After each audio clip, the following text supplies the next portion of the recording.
Hi guys, welcome again.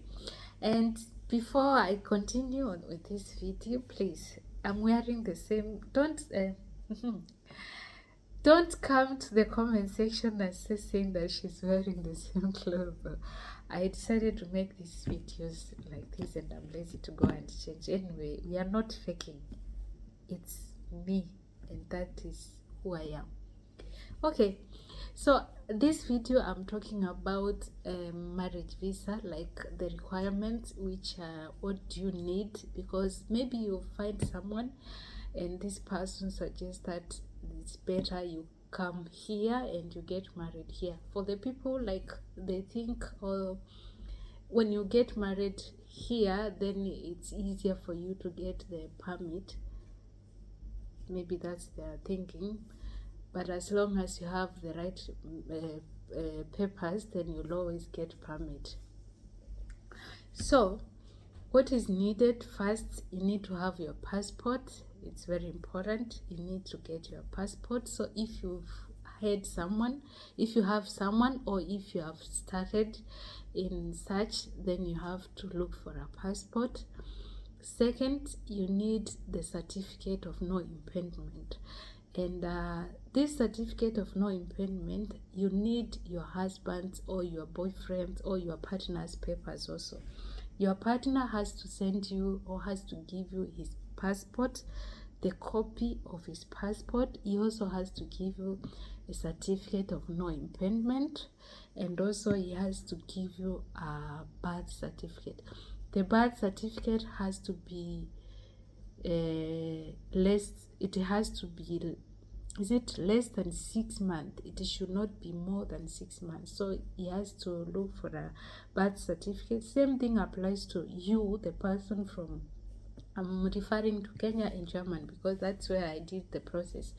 You also need a birth certificate which is less than 6 months. So you have to start applying immediately. You know that you are starting this process. You need to apply for your birth certificate. You need to apply for a passport. The passport, as long as it's in between the 10 years, like it doesn't have it has not yet expired, it's okay. So you need your passport, you need birth certificate, and you need the certificate of no impediment. And the certificate of no impediment also, the requirement of it, you need to travel in between the 6 month. It also has an expiry date. Once it goes beyond 6 months, then it has expired. For my case, we applied for certificate of no impediment 2 times before, because the first one got expired and we had to apply for another one because the process was really long. They need to bring the papers here, and again the papers, I needed to send the papers here, and after the registry office in Germany had to communicate also with the embassy office in Kenya. And you see, it took 5 months before I could get those papers back. And before I could get those papers back, the certificate of no impediment had already almost expired. So I needed to renew my certificate of no impediment. So you need those papers, and you need money.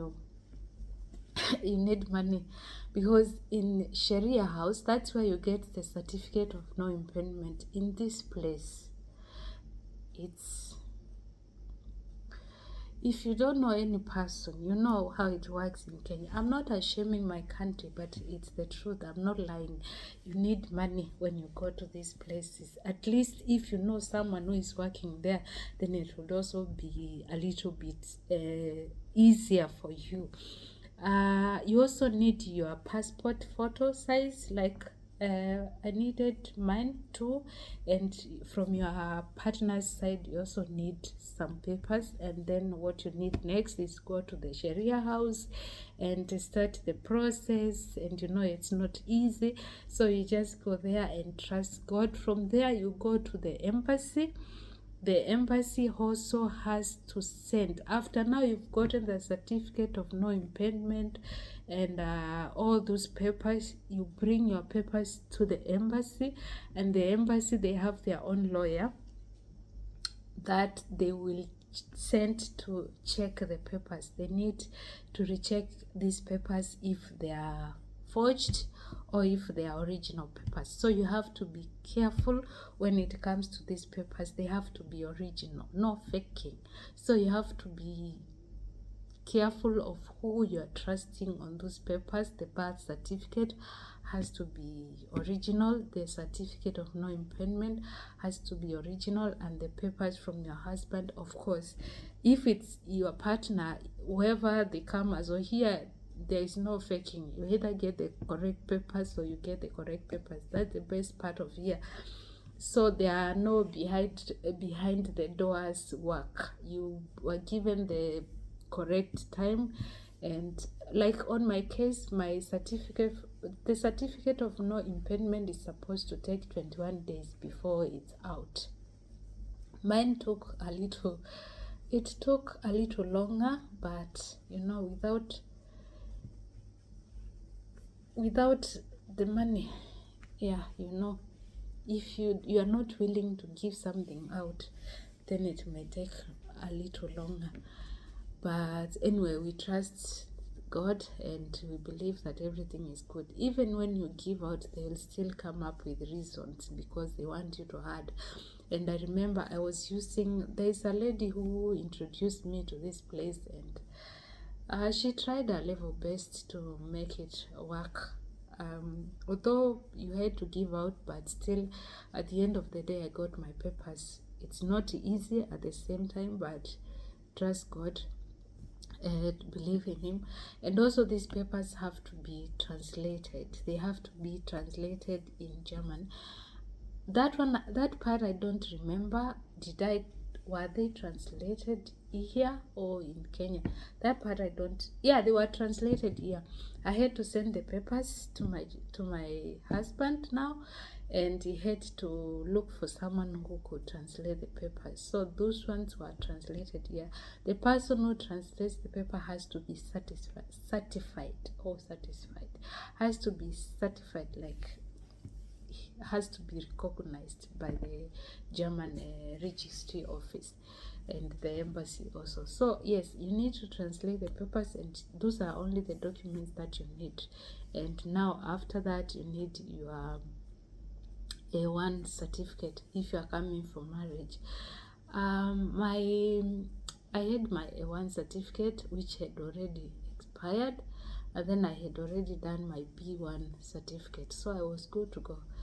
When I went to the embassy to apply for the visa, I went with all of them, the expired certificate and my B1 certificate, to show them that I am ready. You have been denying me visa for 2 times. I came to you people and you sent me packing. Hey, today I have come, and I've come with all the certificates. Yes, anyway, we have to make fun a little. So at least with the B1 certificate, you are higher, because for marriage they only need one. So for those who may think that I'm encouraging people to leave their countries, I'm not encouraging. Like we all see, and that's why I made a video about helping your family back. Those people who are against, and okay, we all have our own experience. Maybe you try to help someone and this person misused the materials, like lied to you, or you try to send money for people to do something for you and they misused. And also we also have that another, is it a bad mentality, or would I call it, when you're back in Kenya and you see people here. I was also like that. You are like, there is money there, and when you try to ask someone for money and this person tells you they don't have, you think that they are lying, but the truth is they are not lying. If someone tells you I don't have until this certain date or until the end of the month, then believe that person, because here you survive with them. That salary may not may not even be enough, not only for the people who are coming, but also for the people who are staying, the people who are born here. There are some who are also not living that best life. They are just trying to survive. Life is not that easy. The best part of here, you will find a job without being asked for a bribe. You will find a job without, and that job, when you get it, your salary will not delay. Like if it's, they pay at the end of the month. End of the month, your salary has to be on your account, in your account. Yes, that one. So that's the best part of it. And when you get the money here, when you convert it into the Kenyan money or into Nigerian money, you find it's a lot of money, and that money can do a lot in Kenya. So if you have someone that you can trust, because me, I'm saying invest home, I'm in that, invest back home. If you don't have a house in Kenya, build it, because sometimes when you get to the retirement point, you need to go and relax, and maybe during, especially during cold season, maybe you may say, let me go to Kenya. Are you going to pay for a hotel to stay, spending all that money, when maybe you would have built a house, and during your retirement time you can be going there, staying there without paying? You only need to buy food. If you have someone that you can trust with these things, you can do that.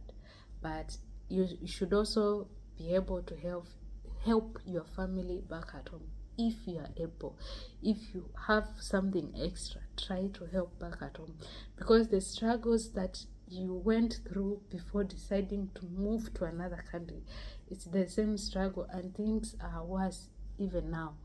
So my dear, my friends, I would advise you to help your people.